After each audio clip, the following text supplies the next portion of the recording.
দীর্ঘ 17 বছর কথা বলতে সম্মানিত যিনি আমাদের প্রধান অতিথি ছিলেন একজন বর্ষিয়ান রাজনীতিবিদ, আমার অত্যন্ত প্রিয় ভাজন, আমার শ্রদ্ধা ভাজন, যিনি ডাকসুর পরপর দুইবার জিএস ছিলেন, রাজপথের সৈনিক, রাজপথের সংগ্রামী নেতা মাহমুদুর রহমান মান্না ভাই।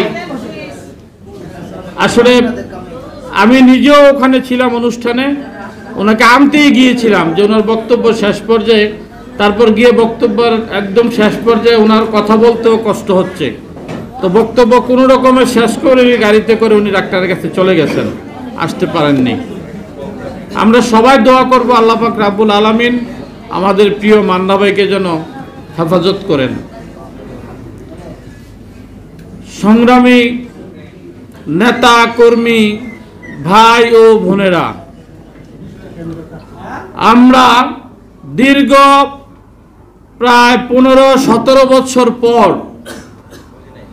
আজকে আমরা খোলা মনে, স্বাধীন মনে, খোলা আকাশের নিচে আমরা কথা বলতে পারছি।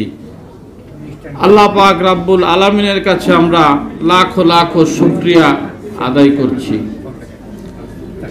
আজ থেকে 5 বছর আগে, 7 বছর আগে, 2 বছর আগে, এমনকি 6 মাস আগেও কিন্তু এদেশের মানুষ মন খুলে কথা বলতে পারেনি। এদেশের মানুষ স্বাধীনভাবে কথা বলতে পারেনি। স্বাধীন মত প্রকাশ অনেকটাই বাধাগ্রস্ত হয়েছিল বিভিন্ন কারণে, রাষ্ট্রীয় পৃষ্ঠপোষকতায়, রাষ্ট্রীয় পৈশাচিকতায়।